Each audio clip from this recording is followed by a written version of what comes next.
తెలుగువారి ఆత్మీయ వారధి. ఎందరో మహానుభావుల త్యాగఫలం మన ఈ స్వతంత్ర భారతం. మన భారతదేశ రక్షణ ఎందరో వీర జవాన్లు అహర్నిశలు తమ ప్రాణాలను ఫణంగా పెట్టి కాపాడుతున్నారు. వారి త్యాగాలను స్మరిస్తూ మన జోహార్లు తెలియజేద్దాం. ప్రపంచవ్యాప్తంగా ఉన్న మన తెలుగు వారి కోసం భారతీయ సాయుధ దళాల గురించిన విశేషమైన కార్యక్రమం జై హింద్ తో మీ ముందుకొస్తోంది మీ జయ. अभी ये कार्यक्रम से हम जो जवान का क्या क्या होता है, कैसा रहते हैं, सब सुन रहे हैं. अच्छा है आप लोग ऐसा आ रहे हैं सब जवान इधर. ఇంటర్నేషనల్ బోర్డర్ కి ఎల్ఓసి బోర్డర్ కి డిఫరెన్స్ అడుగుతారా? భారతదేశం నా మాతృభూమి, భారతదేశం నా మాతృభూమి, భారతీయులందరూ మిమ్మల్ని స్ఫూర్తిగా తీసుకుంటాం. అంతగా చేయకపోయినా గానీ మాలో ఒక మంచి ఆలోచన కలుగుతుంటది మేడం. మీ కార్యక్రమాలు గానీ మీరు పెట్టే పోస్టులు గానీ. Thank you. జై హింద్. ప్రతి బుధవారం భారత కాలమానం ప్రకారం సాయంత్రం 5:30 గంటల నుంచి 6:30 గంటల వరకు మరియు ఈస్టర్న్ స్టాండర్డ్ టైం ఉదయం 8 గంటల నుంచి 9 గంటల వరకు మీ టోరీలో.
ఆత్మీయులందరికీ మీ రేడియో సఖీ జయ నమస్కారం. జై హింద్ కార్యక్రమానికి స్వాగతం సుస్వాగతం. జై హింద్ కార్యక్రమాన్ని ప్రారంభించే ముందు ఈ రోజు కొన్ని వివరాలు. ఇప్పుడు సమయం హాంకాంగ్ లో రాత్రి 8:04 అయింది. టెంపరేచర్ 30.3 డిగ్రీల సెల్సియస్ ఉంది. గాలిలో తేమ 78% ఉంది. మరి జై హింద్ కార్యక్రమంలో పాల్గొనాలి అంటే మీరు కాల్ చేయాల్సిన నంబర్స్ ఒకసారి చెప్పేసి మిగతా వివరాలన్నీ చెప్పుకుందాం. యుఎస్ఏ నుంచి అయితే 703-659-2199. యూకే నుంచి అయితే 0203287867. ఆస్ట్రేలియా 0280068674. భారతదేశం నుంచి అయితే 77-99-19-88-89. టీమ్స్ ఐడి మాది టోరీ రేడియో. అలాగే జీమెయిల్ చేయొచ్చు torylive@gmail.com. అలాగే ఫేస్బుక్ పేజ్ ఆర్జేజయ హెచ్కే అని ఉంది. ఫేస్బుక్ లో కూడా ఈ రోజు కార్యక్రమం వివరాలు పెట్టడం జరిగింది. మీరు ఏమన్నా చెప్పదలుచుకుంటే సందేశం పంపించవచ్చు, లేదా అంటే మీరు ఈ నంబర్స్ కి కాల్ చేసి పాల్గొనొచ్చు. ఈ రోజు ముందుగా మన జాతీయ గేయం తోటి కార్యక్రమాన్ని ప్రారంభించుకుందాం. అలాగే పుట్టినరోజు మన జవాన్లకి ప్రతి వారం మనం పుట్టినరోజులు తెలియజేస్తాం. అలాగే పుట్టినరోజు తర్వాత ఈ రోజు అమరులైన కొంతమంది జవాన్లకి నివాళులు అర్పిస్తూ మరొక అంశాన్ని ఈ రోజు మీకు పరిచయం చేస్తూ ఉన్నాను. ఆ కొత్త అంశం గురించిన వివరాలు కూడా తెలుసుకుందాం. ఆ తర్వాత జాతీయ ప్రతిజ్ఞ అండ్ జాతీయ గీతం తోటి మన కార్యక్రమాన్ని ముగించేద్దాం. ముందుగా అయితే జాతీయ గేయం వందే మాత్రం. వీలైతే మీరు కూడా కలిసి ఆలపించే ప్రయత్నం చేయండి. వందే మాత్రం.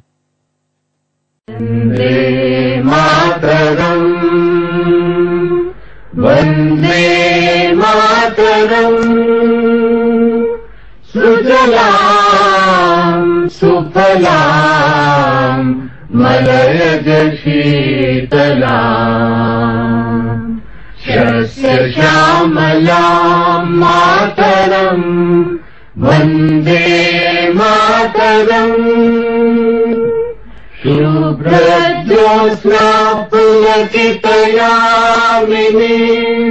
పుల్లకితయామినీం कुसुमित द्रुमदल शोभिनी सुहासिनी सुमधुर भाषिणी सुखदां वरदां मातरं वन्दे मातरम्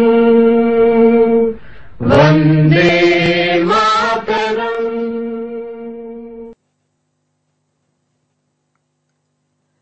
సరిహద్దుల్లో ఉంటూ అలాగే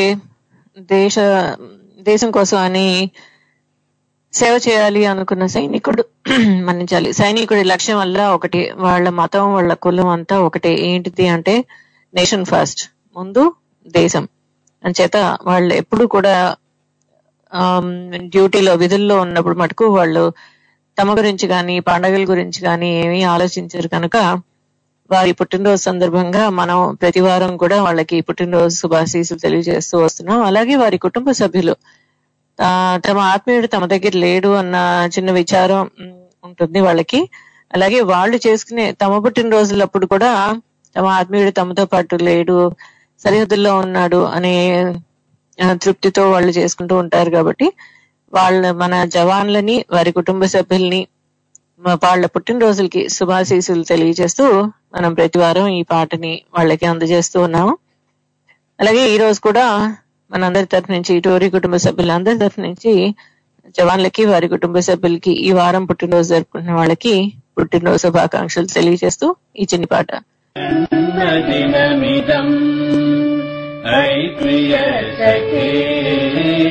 జన్మదినమిదం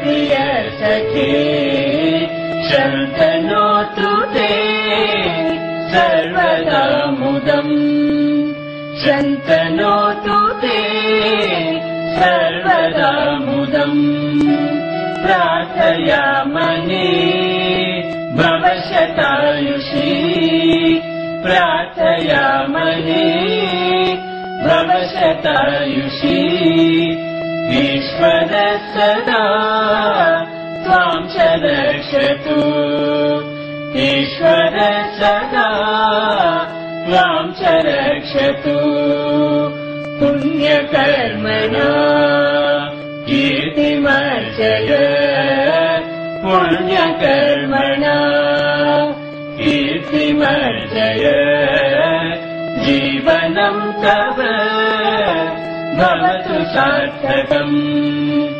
జీవనం తవ భవతు సార్థకం జన్మదినమిదం ప్రియ సఖే జన్మదినమిదం ప్రియ సఖే శంతనోతు తే సర్వదా ముదం శంతనోతు తే సర్వదా ముదం సర్వదా ముదం సర్వదా ముదం. ఈరోజు జై హింద్ కార్యక్రమంలో మనందరికీ తెలిసిందే, మే నుంచి జూలై వరకు 1999లో కార్గిల్ యుద్ధం జరిగింది. ఆ యుద్ధం జరుగుతున్నంత కాలం మన జవాన్లు ఎంతో ధైర్య సాహసాలు చూపిస్తూ పోరాటం జరిగింది. అయితే కొంతమంది ఆ పోరాటంలో అత్యున్నత త్యాగాన్ని చేయటం కూడా జరిగింది. వారికి నివాళులు అర్పిస్తూ ఈరోజు కొంతమంది జవాన్లు తమ ప్రాణాలని దేశం కోసం అని త్యాగం చేయటం జరిగింది. వాళ్ళని ఒకసారి తలుచుకుని వాళ్ళకి నివాళులు అర్పిద్దాం. ముందుగా 2 జూలై 1999 ఆనాడు ఎవరైతే ప్రాణత్యాగం చేశారో వారిని తలుచుకుంటూ ఈరోజు వాళ్ళది 26వ బలిదాన దివస్ వార్షికోత్సవం. ఆ సందర్భంగా మనం major C B Dwivedi, lance havildar Mallaiah, Naik Sarvan Kumar, Naik Bishnoi Rai, lance Naik P Gopaiah, grenadier Raj Kumar, grenadier I N C Simha, వీరందరికీ మన టోరీ కుటుంబ సభ్యులందరి తరఫు నుంచి వారికి నివాళులు అర్పిస్తూ ఈ కార్యక్రమాన్ని మనం ప్రారంభిస్తున్నాం. వీళ్ళు 315 ఫీల్డ్ రెజిమెంట్ కి సంబంధించిన యూనిట్ అన్నమాట ఇది. వాళ్ళు ఆర్టిలరీ రెజిమెంట్ కు చెందినవారు. వీళ్ళు ప్రశంసనీయమైన ధైర్యం, శౌర్యం మరియు విధి పట్ల అంకిత భావాన్ని ప్రదర్శిస్తూ వారు జూలై 2, 1999 కార్గిల్ యుద్ధంలో అత్యున్నత త్యాగం చేయడం జరిగింది. మే 14, 1999 315 ఫీల్డ్ రెజిమెంట్ డ్రాస్ లో మోహరించబడిన మొదటి ఆర్టిలరీ యూనిట్ గా అవతరించింది. ఇది కార్గిల్ యుద్ధంలో ఒక అవిశ్రాంతమైన మరియు వీరోచిత అధ్యాయానికి నాంది పలికింది. మేజర్ సిబి ద్వివేది, ఆయన పూర్తి పేరు చంద్రభూషణ్ ద్వివేది, ఆయన నేతృత్వంలో ఈ యూనిట్ 1 నాగ, 8 మంది సిక్కు, 17 మంది జాట్ మరియు 16 మంది గ్రెనేడియర్లకు కీలకమైన ఫిరంగి దళ మద్దతును అందించింది. దీని వలన వారు Tololing point 5140, black tooth, tiger hill మరియు 4875 గన్ హిల్ అంటారు దాన్ని, వంటి కొన్ని ముఖ్యమైన శిఖరాలను స్వాధీనం చేసుకోగలిగారు. మే 14 నుండి 31 వరకు ప్రారంభ రోజులు అత్యంత కఠినమైనవి కనుక మీరు ఊహించవచ్చు ఆ ఎత్తైన శిఖరాలు అని ఇదివరకు మనం ఎన్నోసార్లు చెప్పుకున్నాం. మంచు కొండలు, ఎత్తైన శిఖరాలు, నిలువెత్తు శిఖరాలు అవి. ఒకే ప్రదేశం నుండి కాల్పులు జరపటం మరియు గుర్తించబడకుండా ఉండటానికి త్వరగా తరలించడం, ఇలాంటివన్నీ చేయడం జరుగుతూ ఉన్నాయన్నమాట ఆ కొండల్లో. ప్రతి రాత్రి కఠినమైన సవాల్ వచ్చేది. సురక్షితంగా ఉండడానికి కాల్పులు ఆపడం లేదా యుద్ధంలో పదాతి దళాలను రక్షించడానికి కాల్పులు కొనసాగించడం, ఇది వాళ్ళు నిరంతరం చేస్తూ ఉండేవాళ్ళు అక్కడ ఉన్న వాళ్ళు. మేజర్ ద్వివేది ఎల్లప్పుడూ పోరాడటానికి ఎంచుకునేవారు. జూలై 2, 1999 18 మంది గ్రెనేడియర్లు అండ్ 8 మంది సిక్కులు టైగర్ హిల్ పై దాడి చేసినప్పుడు మేజర్ ద్వివేది మరోసారి ముందుకొచ్చేశారు. ప్రమాదం ఉన్నప్పటికీ ఆయన తన గుడారం నుండి బయటకు వచ్చి తన మనుషులను కాల్పులు జరపమని ప్రేరేపించారు. భారీ షెల్లింగ్ మధ్య అతను స్వయంగా తుపాకీ వద్ద స్థానం తీసుకున్నారు. అతని దగ్గర ఒక షెల్ పేలి అతనికి తీవ్రంగా గాయమైంది. షార్ప్నెల్స్ అతని శరీరంలోకి దూసుకెళ్లాయి. అయినప్పటికీ అతను తన తుది శ్వాస విడిచే వరకు కాల్పులు జరిపి తన బృందానికి దిశానిర్దేశం చేస్తూనే ఉన్నారు. ఉద్యోగ బాధ్యత, ధైర్యం మరియు త్యాగం యొక్క అత్యున్నత సంప్రదాయాలను నిలబెట్టుకుంటూ మేజర్ సిబి ద్వివేది ఆ రాత్రి అమరవీరులయ్యారు. అతనితో పాటు 315 ఫీల్డ్ రెజిమెంట్ కి చెందిన 6 ధైర్యవంతులైన సైనికులు కూడా తమ ప్రాణాలను అర్పించారు. వారే lance havildar Mallaiah, Naik Sarvan Kumar, Naik Bishnoi Rai, lance Naik P Gopaiah, grenadier Raj Kumar, grenadier I N C Simha. వారి త్యాగం లెక్కలేనన్ని ప్రాణాలను కాపాడింది. ఇప్పటి వరకు జరిగిన అత్యంత కఠినమైన యుద్ధాలలో ఒకదానిలో భారతదేశం విజయానికి మార్గం సుగమం చేసింది. మరి ఈ రోజు వీళ్ళందరికీ నివాళులు అర్పిస్తూ మనందరం కూడా వారి కుటుంబాలకి మరింత శక్తి చేకూరాలని ప్రార్థిద్దాము. అయితే మీ అందరికీ జై హింద్ కార్యక్రమం ఎప్పటి నుంచో వింటున్న వాళ్ళకైతే గుర్తుండొచ్చు. మేజర్ సిబి ద్వివేది గారి శ్రీమతి వీరనారి భావనా ద్వివేది గారిని మన జై హింద్ కార్యక్రమంలో పరిచయం చేయడం జరిగింది. అలాగే లాన్స్ నాయక్ పి గోపయ్య గారి వీరనారి శారదా పోలోజు గారిని కూడా మన జై హింద్ కార్యక్రమంలో పరిచయం చేయడం జరిగింది. మీరు వీరి ఇంటర్వ్యూలు వినాలి అనుకుంటే గనక యూట్యూబ్ లో ఆర్జే జయ అని వెతికితే యూట్యూబ్ లో వాళ్ళ ఇంటర్వ్యూస్ ఉన్నాయి, అక్కడి నుంచి మీరు వినొచ్చు. మేజర్ సిబి ద్వివేది గారి గురించి ఒక చిన్న మాట చెప్తాను. చాలా కాలం వరకు కార్గిల్ యుద్ధం తర్వాత అమరులైన వారి జాబితాలో, వారి లిస్ట్ లో కొన్ని పేర్లు జతపరచలేదు.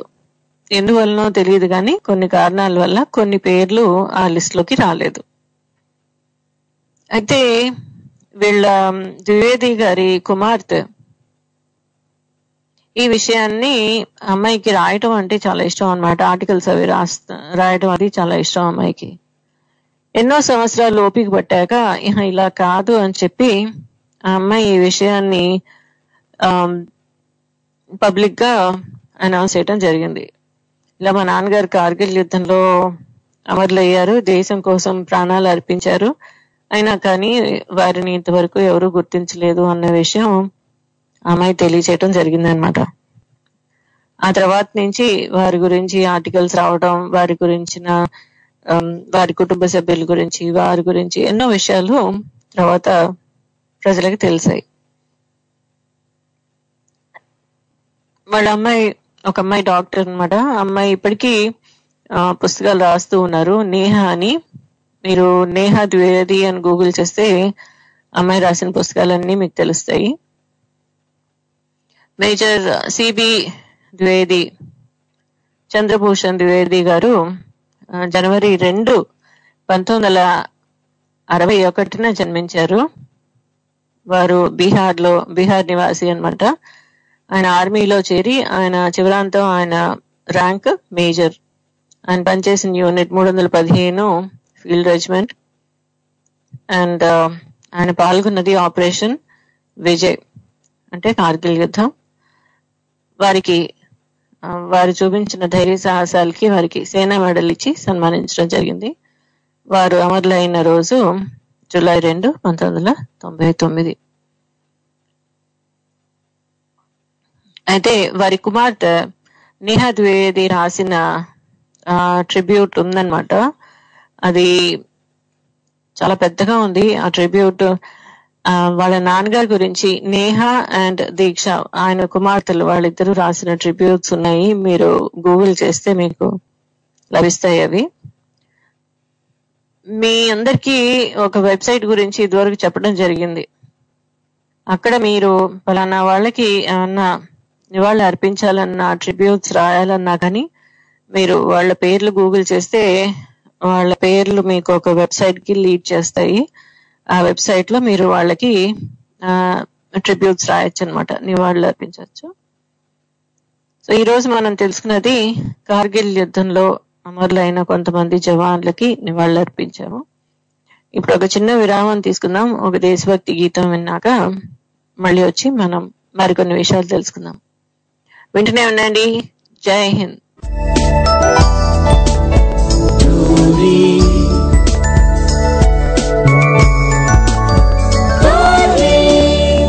తెలుగువారి ఆత్మీయ వారధి జై హింద్ కార్యక్రమానికి పునః స్వాగతం అండి. ఇందాక చెప్పినట్టుగా లాన్స్ నాయక్ పి గోపయ్య గారి వీరనారి శారద గారితో కూడా మనం జై హింద్ కార్యక్రమంలో పరిచయం చేసుకున్నాం కదా. వారి గురించి, అంటే లాన్స్ నాయక్ గోపయ్య గారి గురించి చిన్న వివరణ చెప్పుకుందాము. ఈయన చిన్నప్పటి నుంచి, ఈయన సూర్యాపేట జిల్లాకు చెందినవారు అనమాట. ఆయనకి చిన్నప్పటి నుంచి కూడా సైనిక దళాల్లో చేరాలని ఉండేది. సో ఆయన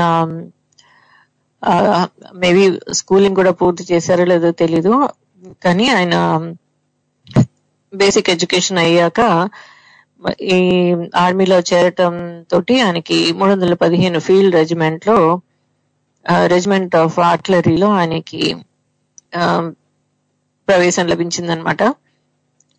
అక్కడి నుంచి ఆయన ఆర్మీలో తన సేవలు అందజేస్తూ ఆయన శారద గారితో హైదరాబాద్ లో వివాహం జరిగింది. 1999 నాటికి ఆ, చాలా ఏళ్లే అప్పటికి సర్వీస్ అయింది ఆయనకి. అప్పుడు లాన్స్ నాయక్ ప్రమోషన్ ఆయనకి లభించింది అనమాట. అండ్ ఆ తర్వాత ఆయన ఈ కార్గిల్ యుద్ధంలో పాల్గొనడం జరిగింది. కార్గిల్ యుద్ధంలో ఆయన అమరులు అవటం జరిగింది. మనం శారద గారితో మాట్లాడినప్పుడు వారు తెలియజేసింది ఏంటి అంటే, ఆయన అమరులైన నాటికి వాళ్ళకి అప్పుడే పాప పుట్టిందనమాట. చాలా చిన్న వయసు పాప, మేబీ నెలల పిల్ల అనుకుంటా. సో ఆవిడే అప్పటి నుంచి ఆ పాపని ఒకరే చూసుకుంటూ పెద్ద చేసుకుంటూ వచ్చారు. ఇప్పటికీ ఆవిడ సూర్యాపేటలో ఉంటున్నారు. అండ్ ఎంతో మంది యువకులు సైనిక దళాల్లో చేరాలి అని అనుకున్న వాళ్ళకి ఆవిడ గైడ్ చేస్తూ ఉంటారు, సలహాలు ఇస్తూ ఉంటారు, వాళ్ళకి కావాల్సిన సహాయాన్ని అందజేస్తూ ఉంటారు. తను సైనికుడి భార్యగా తను కూడా దేశ సేవ ఈ విధంగా చేస్తున్నాను అని చాలా తృప్తిగా చెప్తూ ఉంటారు శారద గారు. మరి మీరు శారద గారి గురించి కూడా తెలుసుకోవడం ఎంతో అవసరం. మీకు వీలైనప్పుడు యూట్యూబ్ లో ఆవిడ ఇంటర్వ్యూని కూడా మీరు వినండి. అండ్ ఇప్పుడు మనం మీకు ఒక కొత్త అంశాన్ని ప్రవేశపెడుతున్నానని చెప్పాను కదా. కొన్ని వారాల పాటు ఈ కొత్త అంశం జరుగుతూ ఉంటుంది. అదేంటి అంటే, ఒకసారి నేను హైదరాబాద్ వెళ్ళినప్పుడు అనుకోకుండా ఒక సందర్భంలో అయినంపూడి శ్రీలక్ష్మి గారిని కలవడం జరిగిందనమాట. ఆవిడ ఆల్ ఇండియా రేడియో వ్యాఖ్యాత, అలాగే తెలుగు యూనివర్సిటీలో కూడా ఆవిడ సేవలు అందజేస్తూ ఉన్నారు. వారికి నేను ఈ జై హింద్ కార్యక్రమం చేస్తున్నాను అని తెలిసి ఆవిడ అన్నారు, జయ నువ్వు జై హింద్ కార్యక్రమం చేస్తున్నావు కదా సైనికుల గురించి, మేము ఈ మధ్య ఒక పుస్తకం రాసాము, అది నేను నీకు ఇస్తాను అని చెప్పి ఆవిడ గుర్తు పెట్టుకుని మరి మళ్ళీసారి కలిసినప్పుడు ఆవిడ పుస్తకం నాకు అందజేయటం జరిగింది. ఆ పుస్తకంలో మహిళా రచయిత్రులందరూ కలిసి మన జవాన్లకి సలాం చెప్తూ సలాం సైనిక అని వాళ్ళందరూ కవితలు రాయటం జరిగింది. సో అయినంపూడి శ్రీలక్ష్మి గారు ఈ అక్షర్యాన్ అని ఒక సమూహాన్ని ఆవిడ ప్రారంభించారనమాట. మనం శ్రీలక్ష్మి గారితో కూడా టోరీలో జైభేరి కార్యక్రమంలో పరిచయం చేసుకున్నాము. మీరు యూట్యూబ్ లో ఆ ఇంటర్వ్యూ కూడా వినొచ్చు. వారు ఈ తెలుగు ఉమెన్ రైటర్స్ ఫోరం అనేది ఒకటి తయారు చేసి ఎంతో మంది రచయితల్ని ఆవిడ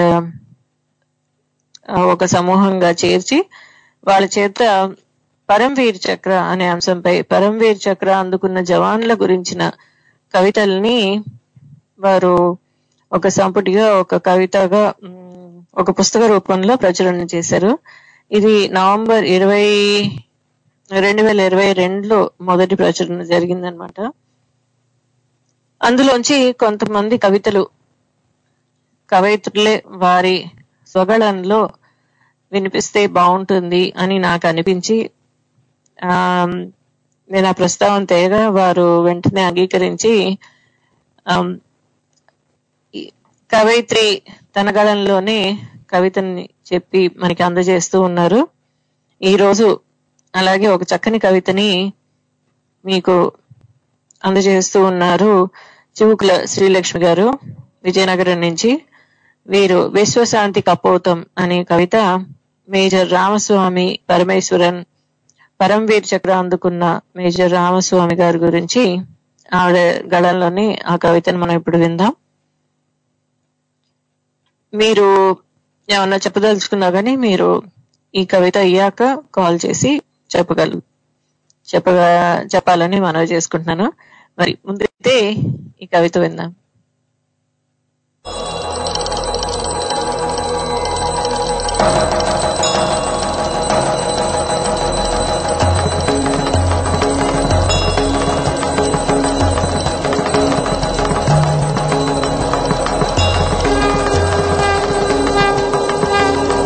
సలాం సైనిక టోరీ రేడియో శ్రోతలకు నమస్కారములు. నా పేరు చివుకుల శ్రీలక్ష్మి. నేను అక్షరయాన్ విజయనగరం జిల్లా ప్రతినిధిగా ఆంధ్రప్రదేశ్ రాష్ట్రంలోని విజయనగరం నుండి మాట్లాడుతున్నాను. శ్రీమతి అయినంపూడి శ్రీలక్ష్మి గారు తెలుగు మహిళా రచయిత్రుల ఫౌండేషన్ అక్షరయాన్ అనే సంస్థను ఏర్పాటు చేశారు. ఆమె నాయకత్వంలో 1800 మంది పైగా సభ్యులు ఈ సంస్థలో అనేక వినూత్న కార్యక్రమాలు విజయవంతంగా చేస్తున్నారు. వాటిలో మకుటాయమానమైనది సలాం సైనిక. మన దేశానికి చెందిన త్రివిధ దళాలు, త్రినేత్రాలు, ఆర్మీ, నేవీ, వైమానిక దళాలలో కొన్ని లక్షల మంది భారతీయ సైనికులు చలిలో, వానలో, ఎండలో, ఎడారులలో, మంచు ప్రదేశాలలో రేయింబవళ్ళు దేశాన్ని కంటికి రెప్పలా కాపాడుతున్నారు. ఇందులో ఎంతో మంది ప్రాణాలు కోల్పోతున్నారు. భారత ప్రభుత్వం అటువంటి వీర సైనికులను గుర్తించి ఇప్పటికీ 22 మందిని పరమ వీర చక్ర పురస్కారంతో గౌరవించుకుంది. అటువంటి వీర జవానులను, వారి త్యాగాలను తెలుగు ప్రజలకు పరిచయం చేయాలి అనే ఉద్దేశంతో 44 మంది అక్షరయాన్ మహిళలతో వచన కవిత్వంగా రాయించి అందించిన కవితాక్షరి సలాం సైనిక. ఈ పుస్తకము ఆర్మీ ఆఫీసర్లతో ఆవిష్కరణ చేయబడింది. దివాళీగా సైనికులకే అంకితం చేయబడింది. విజయనగరం జిల్లాకు చెందిన ప్రముఖ రచయిత్రి, పరిశోధకురాలు శ్రీమతి చివుకుల శ్రీలక్ష్మి విశ్వశాంతి కపోతం పేరుతో పరమవీర చక్ర పురస్కార గ్రహీత మేజర్ రామస్వామి పరమేశ్వరన్ గారి గురించి రాసి నివాళులు అందించారు. ఇప్పుడు వారి గురించి విందాం. యుద్ధంలో గెలుపు ఎంత అనివార్యమో, యుద్ధం లేని శాంతి కూడా అంతే అనివార్యం. భారతాంబ ముద్దు బిడ్డలు, త్రివిధ దళాలు ధైర్య సాహసాలకు పెట్టింది పేరు. స్వదేశీ సరిహద్దు పోరాటమైన, విదేశీ అత్యవసర సేవలైన, శత్రుమూకలతో, ఉగ్రవాదులతో విజేతలుగా యుద్ధరంగంలో నిలవడమే ప్రథమ కర్తవ్యం. రామస్వామి జానకీల ముద్దు బిడ్డ మేజర్ రామస్వామి పరమేశ్వరన్ 25 వయసులో సైన్యంలో చేరి మహర్ రెజిమెంట్ ఖ్యాతిని నిలిపాడు. ప్రపంచ శాంతి పరిరక్షణకై యుఎన్వేతో చేతులు కలిపిన భారత్, శ్రీలంకలోని ఎల్టీటీఈ తీవ్రవాదులు అల్లకల్లోలాలు సృష్టిస్తుంటే ఇండో శ్రీలంక ఒప్పందం శాంతి సేన కదిలింది. ఉగ్రవాదులను మట్టు పెట్టడమే లక్ష్యంగా. అంతర్యుద్ధాన్ని ఆపడానికి ఆపరేషన్ విండ్ ఆరంభించారు. ఆయుధ స్థావరాలకై సాగిన వెతుకులాట, కరెంటు, ఆహారం, మంచినీరు కూడా అందనివ్వని మరణ శాసనాలు వారివి. తనది కాని ప్రదేశం, తనది కాని దేశం. ఉగ్రవాదులకే సహకారం అందించే స్త్రీలు, పిల్లలు, పెద్దలు కరుకు చూపులతో బాణాలు, తుపాకులు, గ్రెనేడ్లు ధరించారు. రేడియో జాకీలు కూడా పనిచేయలేదు. విద్యుత్ లేని అర్ధరాత్రి చిమ్మ చీకటిలో మేజర్ దళం నేలపై ప్రాకుతూ సాగుతున్నారు. కొబ్బరి చెట్లపై కాపు కాసింది కరుణ లేని ఉగ్రవాద దళం. మెరుపు దాడులు, భారీ కాల్పులు, పేలుళ్లు. ఈ మెరుపు దాడిలో జూలు విదిల్చిన సింహాల్లా ఎదురుదాడి చేసిన మన కమాండోల ధాటికి అచ్చెరు ఉందాయి శత్రుదళాలు. ఇంతలో జరిగింది ఆ సంఘటన. భారీ మెషిన్ గన్ పేలుడుకు మేజర్ మణికట్టు తెగింది. ఉగ్రవాది అతి దగ్గరగా పేల్చిన తూట గుండెల్లో దిగి ఉవ్వెత్తున రక్తధారగా ఎగిసిపడింది. ఏ తుపాకీ తూట తన గుండెలను చీల్చిందో దానినే లాక్కుని శత్రువుపై ఎక్కుపెట్టి రిపు గుండెలు చీల్చి తన వారిని కాపాడిన ధైర్య సాహస పరాక్రమశాలి రామస్వామి. తీవ్రంగా గాయపడినా తన కమాండోలను ప్రోత్సహిస్తూ స్పష్టమైన ఆదేశాలు ఇస్తుంటే ముందుకు దూకిన కమాండోలు ఒక్కొక్కరిగా మూకలను మట్టు పెడుతూ శత్రు స్థావరాన్ని ఆక్రమించిన వైనం. అవును, వారికి తెలియదు. ఆ చీకటిలో మేజర్ గంభీర కంఠమే విన్నారు. తమ నాయకుడి గుండెల్లో బుల్లెట్టు దూరిందని, రక్తపు ధారలలో భూమాత పులకించిపోతోందని వారికి తెలియదు.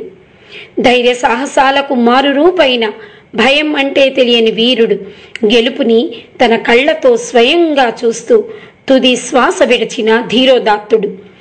శాంతిని నెలకొల్పిన తెల్ల పావురం శాంతికి ప్రతీకగా నింగికెగసింది. 5 ఉగ్రవాదులు నేలకూలారు. అధునాతన ఆయుధ నిల్వలు స్వాధీనమయ్యాయి. వీర సైనికుల చరిత్రలో ఒక మహోజ్వల ఘట్టమిది. వీర సైనికుల బంగారు పుస్తకంలో తనకో పేజీ. చెన్నైలో ఆర్మీ వెల్ఫేర్ బోర్డు నిర్మించింది పరమేశ్వరన్ విహార్ పేరిట కాలనీ. చిరునవ్వు మోము పట్టుదల సూచించే నయనాలతో నిజమైన నాయకుడై కాంస్య విగ్రహమై నిలిచాడు. విశ్వశాంతి కోరిన శాంతి కపోతము పరమ వీరచక్ర రామస్వామి పరమేశ్వరన్. అత్యున్నత శౌర్య వీర పురస్కారము పరమ వీర చక్రమును అందించి గర్వించింది భరతమాత.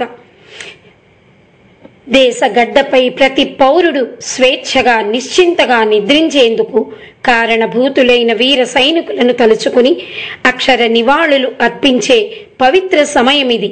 విస్మరించకండి మిత్రులారా.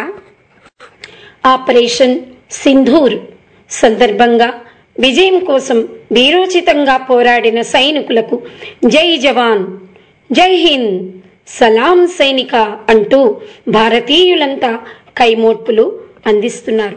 రండి మనము వారితో చేరుదాం. అవండి మీరు విన్నారు కవిత చివుకుల శ్రీలక్ష్మి గారిది. మరి ఈ సలాం సైనిక పుస్తకానికి సహ సంపాదకత్వం అందించిన విశ్వయిక గారికి అనేక ధన్యవాదాలు. మనకి ఈ ఆడియో ఫైల్స్ ని అందిస్తూ ఉన్నారు వారికి ధన్యవాదాలు తెలియజేసుకుందాం. సరే, ఇప్పుడు మేజర్ రామస్వామి పరమేశ్వరన్ గారి గురించి కవితలో మీరు ఆయన ఏ విధంగా పోరాడారు అనేది మీరు తెలుసుకున్నారు. కానీ చిన్న పరిచయం, ఆయన ఏ యూనిట్ లో పనిచేశారు ఏంటిది అనే విషయాలని ఒకసారి తెలుసుకుందాం. ఆయన జన్మించింది సెప్టెంబర్ 13, 1946లో జన్మించింది ముంబైలో, మహారాష్ట్రలో. ఆయన సేవలు అందించింది ఆర్మీలో. చివరాంతం ఆయన ర్యాంక్ మేజర్. ఆయన పనిచేసిన యూనిట్ 8 మహార్. అండ్ వారు పాల్గొన్నది ఆపరేషన్ పవన్ లో. వారి చూపించిన ధైర్య సాహసాలకి వారికి పరమవీర్ చక్ర ఇచ్చి సన్మానించడం జరిగింది. వారు అమరులైంది నవంబర్ 25, 1987న. ఇలా పరమవీర్ చక్ర గ్రహీతల గురించి మన కవయిత్రులు రాసిన కవితల్ని ప్రతి వారం ప్రవేశపెట్టే ఆలోచన వారి స్వగళంలోనే, వారి స్వీయ రచనని వారి స్వగళంలో వినిపించే ప్రయత్నం చేస్తూ ఉన్నాము. మరి మీరు కూడా ఎప్పుడన్నా కవితలు రాస్తే జవాన్ల గురించి, దేశం గురించి దాన్ని అందిస్తే, మీ కళంలో అందిస్తే అది వినిపించే ప్రయత్నం కూడా చేస్తాం. ఇప్పుడు ఒక చిన్న పాట విందాం. ఆ తర్వాత మళ్ళీ మనం జై హింద్ కార్యక్రమాన్ని కొనసాగిద్దాం. వింటూనే ఉండండి జై హింద్ మీ టోరీలో ఇదే సమయానికి ప్రతి బుధవారం.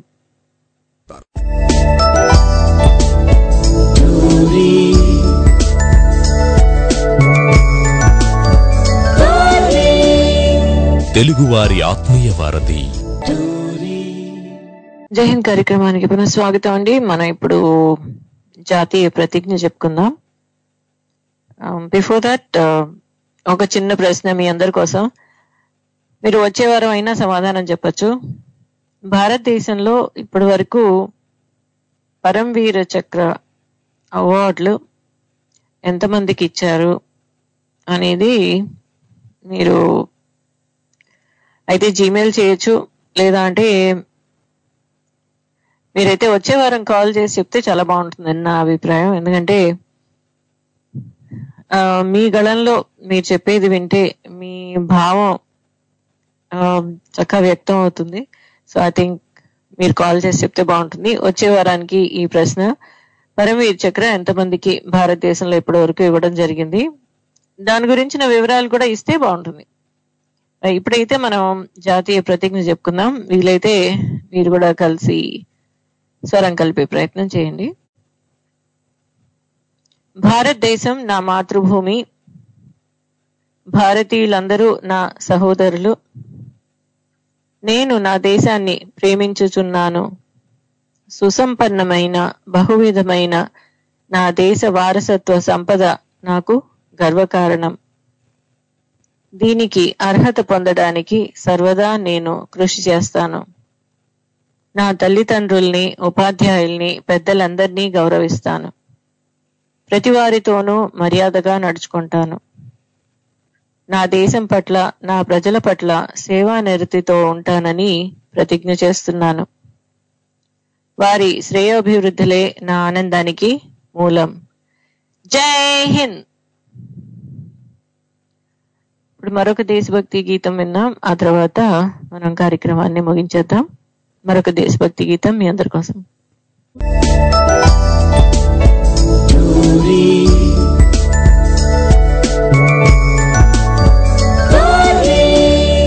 తెలుగువారి ఆత్మీయ వారధి. జై హింద్ కార్యక్రమంలో మనం ఈ రోజు నివాళులు అర్పించిన జవాన్ల గురించి మరొకసారి వాళ్ళ పేర్లను తెలుసుకుందాం. Major C B Dwivedi, lance havildar Mallaiah, Naik Sarvan Kumar, Naik Bishnoi Rai, lance Naik P Gopaiah, grenadier Raj Kumar, grenadier I N C Simha వారి గురించి మనం ఈ రోజు తలుచుకుని నివాళులు అర్పించడం జరిగింది. అలాగే సలాం సైనిక కవితలో మనం ఈ రోజు మేజర్ రామస్వామి పరమేశ్వరన్ గారి గురించి తెలుసుకోవడం జరిగింది. ఈ రోజు కార్యక్రమం వింటున్న ఆత్మీయులందరికీ హృదయపూర్వక ధన్యవాదాలు. సాంకేతిక సహకారం అందించిన సంతోష్ కూడా హృదయపూర్వక ధన్యవాదాలు. అలాగే అక్షర్యాన్ సభ్యులందరికీ కూడా అనేక ధన్యవాదాలు తెలియజేస్తూ మనం ఇప్పుడు జాతీయ గీతం తోటి కార్యక్రమాన్ని ముగిద్దాం. జాతీయ గీతం వీలైతే మీరు కూడా కలిసి ఆలపించే ప్రయత్నం చేయండి. జనగణమన.